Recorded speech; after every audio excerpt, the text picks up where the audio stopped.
자, 안녕하세요. 한국사를 공략하라. 공략 한국사 짱쌤입니다. 자, 이번 시간에 배울 내용은 한국사의 바른 이해입니다. 이게 원래는 이게 예전에 교과서에 없던 내용인데요. 6차 교과서까지 없다가 7차 국사 교과서부터 이 내용이 들어가요. 그래서 이것이 이후에 시험 문제에 조금씩 나오기 시작했는데 요즘의 경우엔 출제 빈도가 높지는 않습니다. 근데 뭐가 나올지 모르기 때문에 정리는 꼭 하셔야 되겠죠? 자, 여러분 보시면 자, 여러분 화면 보시면 교재가 있습니다. 교재 이렇게 쭉 교재의 내용이 있는데 처음에 보면 개관. 개관의 경우에는 아무래도 여러분 책을 가지고 혼자 독학하시는 분들을 위해서 해당하는 단원의 내용의 흐름이 뭔지를 좀 정리를 해놓은 걸 좀 수록해 놨는데요. 또 어차피 동영상 수업 들으시는 분들의 경우에는 요 내용을 제가 정리를 해 드리니까 나중에 요거는 처음 볼 때 집중해 보실 필요 없이 나중에 공부하시고 나서 그 다음에 복습할 때 읽으시면 맥락 잡을 때 좀 도움이 될 수 있습니다. 그래서 우리가 뭐 국사 공부한 다음에 그 다음날 국어 공부하고 그 다음에 공부하다가 다시 돌아왔을 때 한번 들었던 내용이잖아요. 다시 보면 그때 요런 내용도 있었지라고 기억이 떠오르거든요. 개관은 그때 활용하시면 됩니다. 그래서 대단원의 개관이 있고요. 그 다음에 여기 보시면 장별로 또 개관이 있습니다. 요거는 복습할 때 보시고요. 자, 그래서 역사의 의미입니다. 자, 보시면 역사란 무엇인가예요. 시험 문제가 제일 많이 나온 파트는 여기에요. 뭐 여기는 뭐 암기형 문제보다는 논리적인 문제를 좀 많이 냈습니다. 그래서 기본적인 내용을 제가 우선 아웃라인을 설명을 드리겠습니다. 아웃라인을 설명드리면 이거요. 자, 보시면 역사의 의미는 주관적, 객관적, 객관적 의미. 이게 먼저 있는 게 좋고요. 그 다음에 주관적 의미의 역사가 있다는 거예요. 도대체 무슨 얘기냐? 자, 이 객관적 의미의 역사는 뭐냐면 과거에 인간이 행한 모든 사건, 팩트예요. 그 다음에 주관적 의미 역사는 뭡니까? 그 과거에 인간이 행동한 사건 중에서 기록입니다. 기록이에요. 자, 그럼 이렇게 이해하시면 됩니다. 자, 보시면 시간의 경과에 쭉 따라서 뭡니까? 인간의 과거에 무수히 많은 행위를 해요. 자, 여러분 보시면 15세기. 그래서 세종대왕 때다. 그럼 세종대왕 때 훈민정음 창제했다도 사건이고요. 그 다음에 세종대왕 때 개똥이 아버지가 밭에 들어가서 응가를 냈다. 이것도 사건입니다. 이렇게 모든 인간의 행위가 역사예요. 자, 근데 중요한 건 뭐냐면 뭐 개똥이 아버지가 뭐 밭에서 응가했다는 건 지금 의미가 별로 없죠. 그래서 세종대왕 때 훈민정음을 창제했다가 지금의 기준에서 의미가 있는 거니까 그럼 과거에 있던 무수히 많은 사건 중에서 역사를 연구하는 역사가가 지금 의미 있는 것만 뽑아요. 추출해서 어떻게? 역사에 관련된 뭡니까?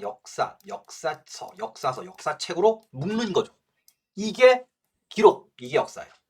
자, 그러면 요거를 대비시키는 문제를 제일 많이 냅니다. 이걸 대비시키는 문제를 제일 많이 내요. 자, 그래서 과거의 사건이니까 뭡니까? 랑케, 19세기 독일의 역사학자 랑케가 이걸 강조합니다. 객관적 기술을 강조하고요. 자, 다음에 20세기 때 카, 자, 에드워드 헐레트 카에서 보통 EH 카라고 얘기해줘. EH 카가 뭐다? 그건 뭐다? 가치 판단을 비교적 좀 중시합니다. 자, 그러면 시험 문제 이걸 대비시키는데 랑케 입장은 어떤 거냐면 얘기했죠.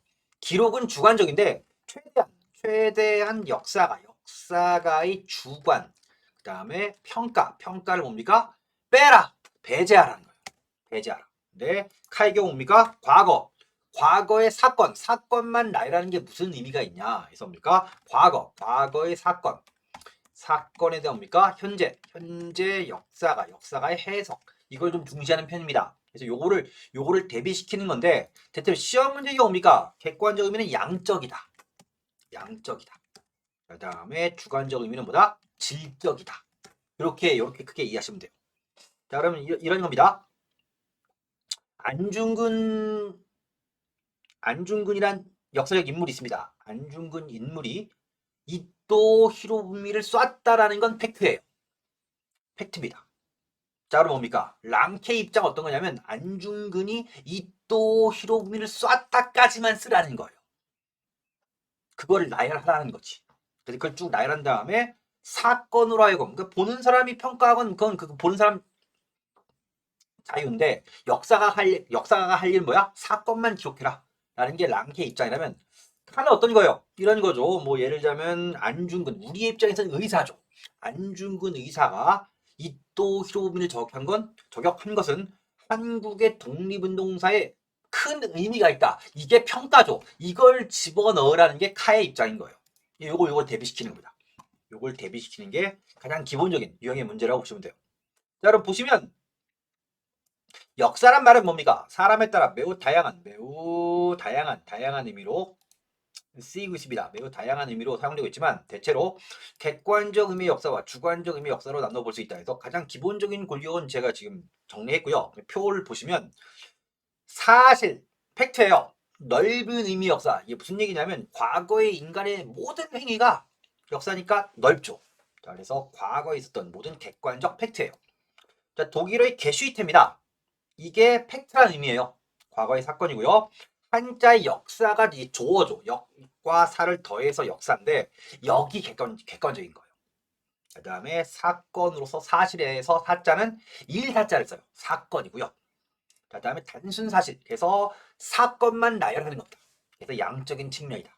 그래서 누가 봐도 동의할 수 있는 팩트만 기술해라. 이런 겁니다. 아니면 뭐 양적인 거, 뭐 무게를 잰다거나 길이를 잰다거나 이런 것들입니다. 이런 것들 이게 실증주의 사관이고요. 그러니까 주관적 의미역사는 기록입니다. 예, 좁은 의미고요. 좁은 의미. 역사의 주관을 이용한 재구성 결과입니다. 옛날 일 중에 중요한 것들을 빼서 기록한다. 그리스어의 히스토리아, 그러니까 히스토리아 어원이죠. 한자의 사입니다. 사. 사가 주관적인 거예요. 자, 의미성이 부여된 사실에 이거랑 구별하셔야 돼요. 앞에 있는 사자는 일사자인데 이 주관적 의미 역사의 사자는 발음 같죠. 사실인데 역사 사자를 씁니다. 역사 사자. 자, 가치 판단과 평가의 과정, 질적인 측면입니다. 그래서 상대주의다. 왜 상대주의냐 하면 앞에서 안중근이 이토 히로부미를 쐈다라고 할 때 그거는 팩트인데요. 근데 안중근은 우리 입장에서는 의사죠. 일본의 극우, 일본에도 극우 이상한 애들이 있어요. 일본의 극우파가 보기에 뭡니까? 자신들의 영웅인 이토를 저격한 원흉이지. 일본의 극우파가 보기에는. 그 어떠고요? 관점이 다른 거예요. 평가가 달라지는 거죠. 이런 겁니다. 그래서 상대주의 사관이랍니다. 자, 사실로서의 역사입니다. 히스토리 에즈 패스트고요. 요게 객관적인 거예요. 자, 어원은 한자 역사란 말 중에 여기에요. 세월 세대 왕조, 과거에 있었던 사실, 인간이 과거에 행한 거예요. 자, 그 다음에 독일어의 게슈테입니다. 자, 과거에 일어난 일입니다. 자, 의미와 특징, 과거에 있었던 사실, 시간적으로 현재 이르기까지. 자, 모든 과거 사건입니다. 그래서 바닷가의 모래알과 같은 수많은 사건의 나열이에요. 자, 이게 사건이고요. 자, 실존입니다. 독일의 역사학자 랑케예요. 그러니까 역사가는 자신을 숨기고 어떤 거야? 자신을 뭐 숨기거나 뭐 이런 거예요. 어떤 거 자신의 주관을 숨기고 사실로 하여금 사실만 나열해라. 사실로서의 역사를 강조했다. 그래서 플러스 알파입니다. 자, 여기서 좀 주의할 건 뭐냐? 뭐 요거까지 시험 문제 내는 경우는 드문데요. 어쨌든 간에 랑케도 뭡니까? 과거의 사건을 옮겨 쓰는 거지. 그래서 역시 과거의 사실들을 선별해서 기술한 역사가 있기 때문에 주관을 완전히 배제할 수는 없어요. 근데 어떤 입장인 거야? 최대한 주관을 배제하는 걸 지향하라는 거예요. 이렇게 이해하시면 됩니다. 자, 다음에 기록으로서의 역사, 히스토리에즈 히스토리오그래피입니다. 자, 어원은 한자의 역사란 말 중에 사예요. 활 쏘기에 있어 활을 쏘죠.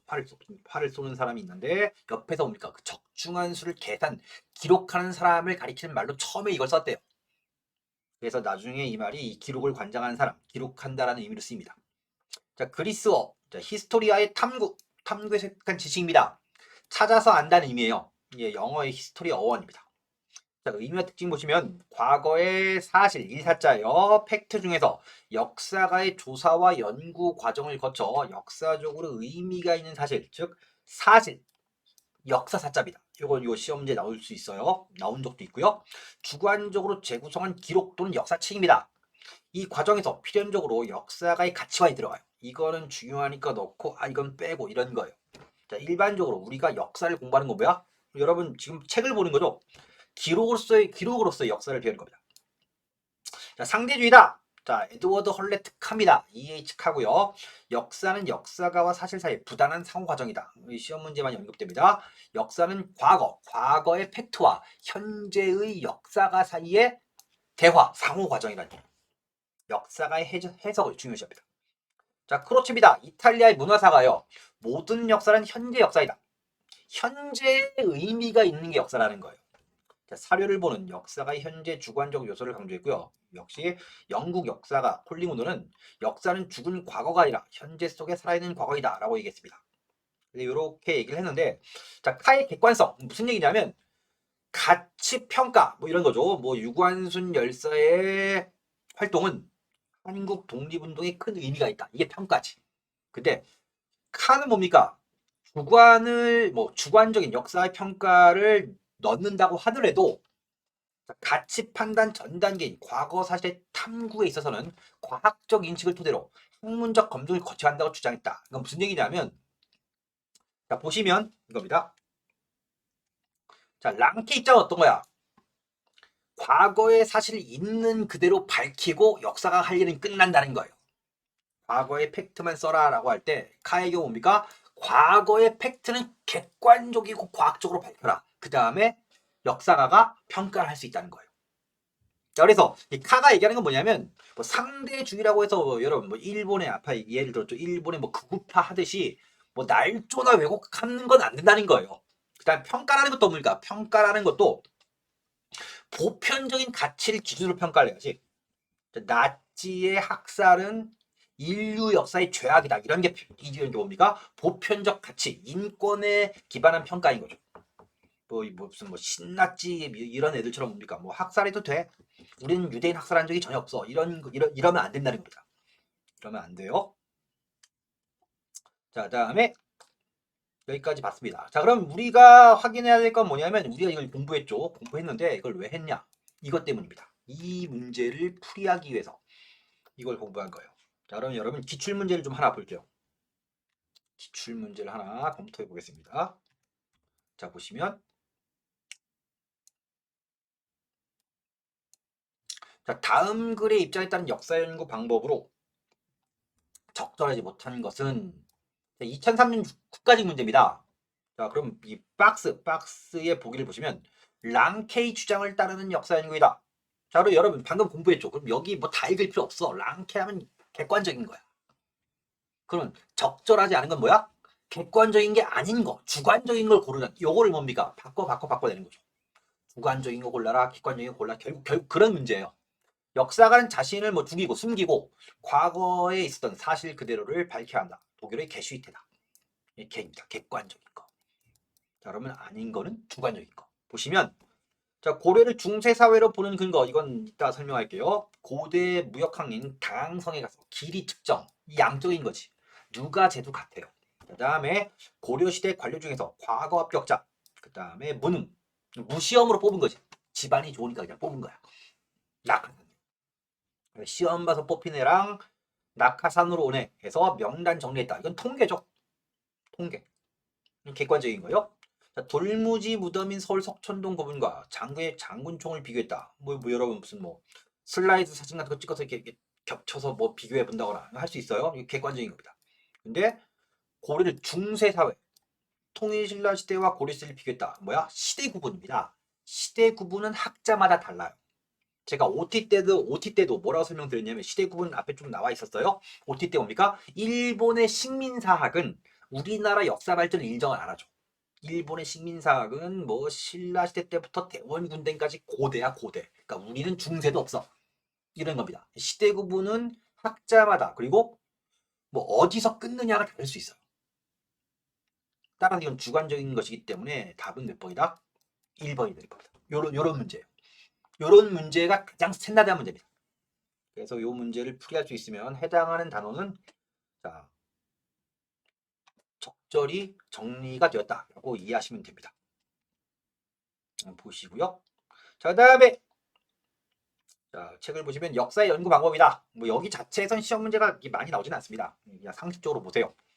자, 역사학입니다. 철학, 문학과 더불어 인문학의 중요한 학문입니다. 가장 오래된 학문들이죠. 뭐 객관적으로 취업이 잘 되는 그런 전공들은 아닙니다. 자, 역사 연구의 본질을 규명하는 학문. 자, 역사학 연구에 종사하는 전문가예요.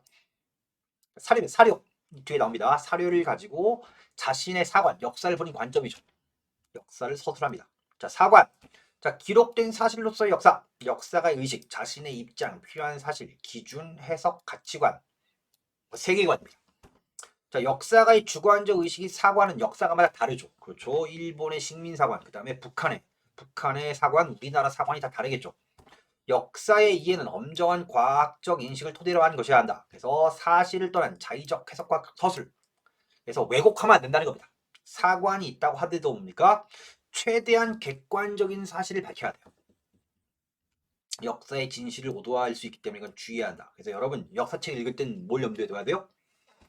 쓴 사람의 사관을 염두에 둬야 되는 거죠. 그래서 사관에 관련된 거 뭡니까? 이건 그냥 상식적으로 그냥 읽어보시면 돼요. 자, 다음에 역사 연구 방법론입니다. 자, 사료. 역사 연구의 재료예요. 자, 역사가 있어 역사적 사실을 입증해주는 소재입니다. 대개 과거의 문헌 기록이 사료예요. 과거의 기록입니다. 자, 그러면 밑에 얘가 나와 있는데 여기 얘가 나와 있죠. 조선시대 전공자에게 가장 중요한 사료는 조선왕조실록입니다.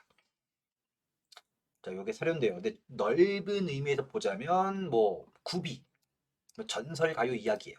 이걸 막 분석하다 보면 역사적 진실이 숨어 있는 경우가 있습니다. 그 다음에 그림, 그 다음에 앞에서 설명했습니다. 우리가 앞에 OT 때 좀 말씀드렸는데요.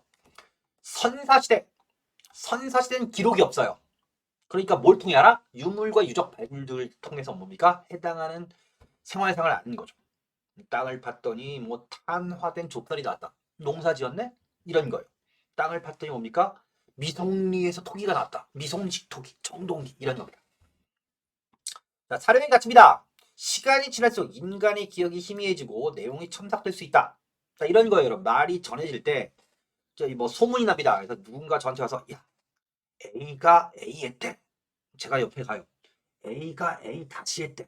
또 그 말이 또 전해지면 A가 A 다시 했대. 해서 내용이 추가되거나 왜곡 변질될 수 있기 때문에 자, 문헌 기록의 경우에는 오래된 것일수록 신빙성이 있다고 봐요.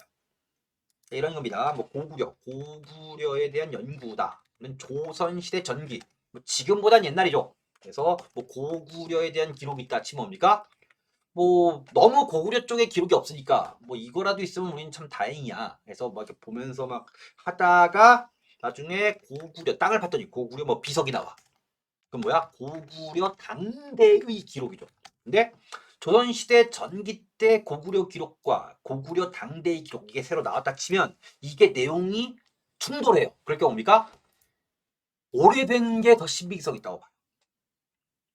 물론 이거 단순하진 않습니다. 좀 더 비교하고 뭐 교차 검증을 합니다. 사료 비판을 하는데 어떤 거야? 뭐 다른 조건이 균일할 때 어떤 거야? 좀 더 오래된 게 신빙성 있다고 합니다. 자, 다음에 사료학과 사료 비판입니다. 이 사료 비판은 이건 시험에 낼 수 있어요. 사료는 뭡니까? 사료의 수집과 정리, 분류를 내용으로 하는 건데요. 자, 사료의 진위, 진짜와 가짜를 구별하는 게 사료 비판입니다. 여러분, 어떤 사료건 사료 비판의 과정을 거쳐요. 자, 그래서 대체적으로 사료의 진위를 구별하기 위한 기본적인 내용인데 외적 비판과 내적 비판이 필요하다라고 할 때 여기는 뭐 보시면 자, 외적 비판은 뭐냐? 사료 자체의 진위예요. 자, 이런 겁니다. 제가 우리나라 역사를 굉장히 막 찬란하게 만들고 싶어. 그래서 우리나라 역사 옛날에 무슨 고대 이전에 무슨 뭐 끝내주게 잘 나갔다 이걸 막 제가 막 쓴 다음에 그 다음에 뭡니까 거기 막 커피를 막 벗어 오래된 책인 것처럼 막 만들어낸 다음에 가지고 와서 야 책이 새로 나왔다 할 때 가짜죠. 제가 사료 자체를 만들어낸 거죠. 요거를 다루는 게 외적 비판입니다. 해당하는 책 자체가 진짜냐 가짜냐. 그 다음에 외적 비판을 견뎌요. 이거는 책이 새로 나왔는데 당시에 사료가 맞다는 겁니다. 자, 이렇게 뭡니까? 그 다음에 가는 게 내적 비판입니다. 내적 비판. 이건 뭐다? 내용. 자, 고구려 당시의 기록인데 해당하는 내용이 다른 것과 교차 검증해서 맞냐 틀리냐를 가지고 연구를 하는 거예요. 이 비판의 과정을 거칩니다. 예를 들자면 여러분 현재 존재가 뭡니까? 가장 오래된 현존 최고의 역사책 우리나라입니다. 그게 12세기 고려시대예요. 12세기 때 김부식의 삼국사기입니다. 삼국사기가 현존 가장 오래된 역사책이에요. 삼국사기입니다. 그럼 여러분 아셨지만 이건 누가 쓴 거야? 김부식이지. 김부식이다. 김부식이 썼기 때문에 김부식이 김씨예요. 경주 김씨고 신라 왕족의 후예이기 때문에 삼국사기에서 신라의 비중이 좀 많아요. 그럼 여러분 보통 역사를 연구하는 역사학자는 뭡니까? 해당하는 책을 공부할 때 김부식이 신라에 대해 조금 우호적으로 쓸 수 있다는 건 염두에 두고 보는 거예요. 아니면 중국 쪽의 자료를 볼 때도 뭡니까? 우리가 교차 검증했을 때 다 버리진 않아요, 여러분. 뭐 옛날에 뭐 구비나 전승이나 이야기도 뭡니까? 비판에서 이걸 거친 걸 통해서 역사적 진실을 뽑는 거와 마찬가지로 중국 쪽의 기록이어도 뭡니까? 우리가 쓸만한 건 뭡니까? 비판을 통해서 맞는 건 취하고 그다음 너무 왜곡됐거나 이런 건 뭡니까? 버리는 거예요. 이게 비판의 과정을 거칩니다. 예를 들면 이거요. 나치 시대에 뭐 유대인 학살의 책임자가 증언하는 것이 나와서 본인이 이걸 쓴 거야. 나는 책임이 없다. 라고 쓴 거지. 그럼 뭡니까? 사료 비판을 해요. 본인 그래서 그 사람이 쫙 써. 그래서 무슨 뭐 어떻게 무슨 유대인은 이런 과정으로 이렇게 가스실에 넣고 이렇게 했다라고 할 때 나는 책임이 없다라고까지 써놨으면 뭡니까? 비판해. 이 사람이 증언한 대로 요 과정으로 가스실에 유대인을 넣고 학살했다라는 건 뭡니까? 교차 검증했을 때 맞는데 본인이 책임이 없다는 건 거짓말이다. 이렇게 뭡니까? 비판하는 거예요. 다른 거가 교차 검증해서. 이게 사료 비판입니다. 그래서 외적 비판은 뭡니까? 여기 쭉 나와 있는 게 그거예요. 해당하는 책 자체가 진짜냐 가짜냐를 보는 것이고요. 내적 비판은 뭐예요? 사료의 내용이 신뢰할 만한 것인가? 사료의 성격을 밝힌 작업이다. 누군가는 뭡니까? 여러분, 이 책을 딱 보면 뭐 거짓이 진실과 섞여 있거든요. 그래서 진실과 거짓을 분리시켜서 뭡니까? 뽑아내는 게 이 내용에 대한 비판, 내적 비판입니다. 사료로 전하는 게 100% 진실은 아니기 때문에 연구자가 행하는 작업이에요. 우리가 뭐 일본 쪽의 역사책을 끌어오거나 중국 쪽의 역사책을 끌어올 때, 그러니까 뭐 여러분 이건 일방적으로 비난하면 안 됩니다. 왜 쟤네들의 역사책을 끌어와가 아니고 비판의 과정을 거쳐서 끌어오는 거예요. 그 역사 연구 방법론 여기 읽어보시고요. 자, 다음에 보시면 역사 학습의 목적이다. 보시면 뭐 역사 그 자체를 학습, 뭐 교양으로 공부할 수 있죠. 지식의 보고다. 자, 역사를 통한 학습. 이건 뭐예요? 교훈입니다. 교훈. 그래서 뭐 우리나라 역사에서 뭐 견훤과 왕건을 비교해서 어떤 리더십이 더 낫냐. 그 다음에 임진왜란 때 이순신과 뭐 원균을 비교해서 어떤 교훈을 얻을 수 있냐. 뭐 이런 거죠. 자, 다음에 역사의 외면과 내면이다. 뭐 이건 뭐 어렵지 않습니다. 이건 외면은 드러나는 거예요. 눈에 보이는 거. 그래서 일제 강점기 때 저희 경상도 지방 쪽에 뭐 김용환이라는 훌륭한 분이 있었는데요. 근데 이분이 일제 강점기 때 뭐 했냐? 도박을 해요. 그래서 뭐 실제로는 아닙니다. 그래서 뭐 한 거야? 파라코 김용환 하면 구글에 검색이 뜹니다. 그래서 실제로 많은 사람들이 파라코다 이렇게 이분 대단한 특히 안동지방의 이 김성일 그러니까 이황의 제자입니다. 김성일의 직계 그쪽 직계 명문 가문 대단한 가문입니다. 이쪽 출신 분인데 이제 파라코로 알려진 거예요. 이게 드러난 거예요. 눈에 이렇게 보이는 겁니까? 나중에 알고 보니까 뭡니까? 도박으로 탕진하는 척하면서 뭐예요? 일제의 감시가 심하니까 탕진하는 척하면서 뭡니까? 독립운동 자금을 지원한 거예요. 그 돈 어디 갔어? 도박으로 이러는데요? 이런 겁니다. 이게 그럼 드러난 거는 도박을 하신 거고 그래서 당시에도 많은 사람들이 비난을 했대요. 근데 실제 알려진 건 뭐야? 이게 내면인 거야. 나중에 이게 다 알려져서 뭡니까? 뭐 독립유공자입니다. 훌륭한 분이에요. 사건의 현장에서 관찰할 수 없는 거예요. 당시에 뭡니까? 이 독립운동 자금을 준 것이다라고 알려지면 아마 당연히 뭡니까? 뭐 체포당해서 뭡니까? 일제에서 뭡니까? 고초를 겪으셨겠죠. 그래서 뭡니까? 그거를 숨기는 겁니다. 그래서 실제 의도는 독립운동 지원이다. 라는 거예요. 이게 외면에 대한 파악에서 이제 내면으로 발전해 가는 요런 겁니다. 요런 거. 사람이라는 게 뭡니까? 사람이니까 눈에 보이는 게 또 전부가 아니어서 이런 것들은 뭡니까? 치밀하게 비판합니다. 자, 역사학습의 의미다. 그래서 개인과 민족 정체성 확립 읽어보시고요. 뭐 삶의 지혜 습득이다 되어 있어요. 한번 읽어보시고, 자, 그다음에 역사적 사고력과 비판 능력 향상 되어 있습니다. 그냥 읽어보시면 되겠습니다. 읽어보시고요. 자, 동양의 역사 연구입니다. 이건 좀 알아주세요. 그래서 여기서 동양에선 역사학의 1차적 목적이 귀감, 교훈이에요. 이 감자가 뭐냐면 한자에서 거울 감자예요. 나는 거울을 본다. 그래서 과거에 이런 잘못이 있으니까 나는 이걸 보고 똑같은 잘못하면 안 된다. 이런 입장입니다. 그래서 보시면 우리나라에서는 서거정에 동국통감에서 감자가 들어가면 역사책이에요. 이건 예외가 없습니다. 사마광의 자치통감 대부분 그래요. 그래서 뭐 통감 기사본말 대표적 예입니다. 그래서 여러분 보시면 이런 거예요. 국사에서 책이 나옵니다. 그래서 논어, 맹자, 중용 이건 무슨 책이에요? 유교책이죠. 그 다음에 화엄경, 법화경 이거 무슨 책이에요? 불교책이죠. 그렇죠? 근데 뭡니까? 여기 나와 있는 뭐 동국, 홍감, 삼국사 전류 이건 무슨 책이야? 역사책입니다. 근데 이게 역사책이라는 걸 확인할 수 있는 것 중에 하나가 뭐야? 이 감이에요. 감으로 끝나면 뭡니까? 역사서입니다. 이렇게 알아두시고요. 자, 다음에 넘어가시면 자, 한국사의 보편과 특수입니다. 그래서 여기서도 한 문제 정도가 나올 수 있어요. 그래서 보편과 특수. 그래서 세계 역사의 공통점, 보편 가치. 이게 보편성입니다. 어렵지 않습니다. 그 다음에 우리 역사에만 해당. 이게 뭡니까? 이게 당연히 뭡니까? 특수성이죠. 그래서 뭐 결론은 그거예요. 보편적 가치와 우리 고유의 특수성을 뭡니까? 잘 버무려서 문화를 발전시켜야 한다. 이게 여기서 하고 싶은 얘기예요. 자, 그럼 시험에 나오는 내용은 뭐냐? 이 보편과 특수를 구별하는 겁니다. 자, 세계사적 보편성. 자, 인간은 동물과 식물과 다른 인간의 고유한 생활 모습이 있어요. 자유, 평등, 박애, 평화, 행복, 공통된 이상입니다. 대체로 이 보편성은 주로 거대 이념이나 뭐 가치 이런 거예요. 평등, 좀 더 넓은 범죄, 뭐 인권, 행복 추구 이런 거예요. 그다음에 우리에만 해당하는 거 여기 나와 있죠. 뭐 고유한 언어, 뭐 훈민정음, 뭐 풍속, 종교, 예술, 사회지도, 뭐 둘의 이런 건 뭐 우리나라의 특수한 거죠. 자, 그래서 근대전입니다. 민족적, 지역적 특성, 전통 시대예요. 당연히 뭡니까? 전통 시대, 뭐 대원군 시대 이전 생각하시면 돼요.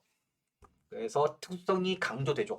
세계를 몇 개의 문화권으로 나누어 이야기도 하고 하나의 문화권 안에 다시 민족 문화, 지방 문화의 특수성을 추출할 수 있습니다. 그래서 보편과 특성이 공존, 보편성과 지역적 특수성을 균형 있게 파악하는 게 중요하다. 뭐 이런 얘기입니다.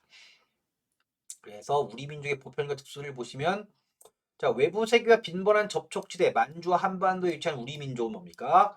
다양한 민족국가 교류, 내지적 변화 발전을 이루었다. 자유, 평등, 그 다음에 전 세계 인류의 공통된 가치를 추구했다. 뭐 이런 내용 읽어보시고요.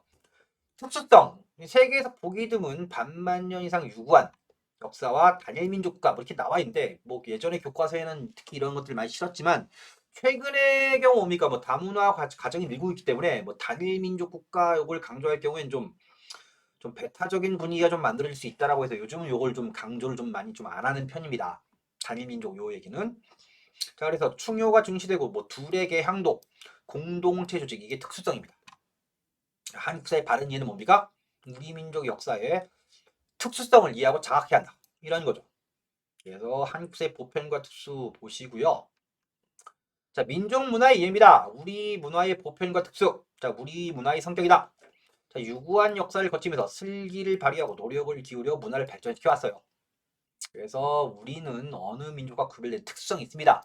보편적 가치를 추구해온 문화이다. 그래서 우리 문화 형성 과정 이 부분은 좀 알아두셔야 됩니다. 그래서 선사시대 아시아 북방 문화 이 북방 쪽 문화는 주로 유목민족 쪽이에요. 유목민족 그쪽 계통의 문화랑 교류 영향을 주고받습니다. 자, 연계되는 문화를 이룩하다가 대체로 뭡니까? 철기시대, 구석기, 신석기, 청동기 시대 때까지 북방 문화랑 교류가 많다가 철기시대 이후에 중국과 교류가 들어요.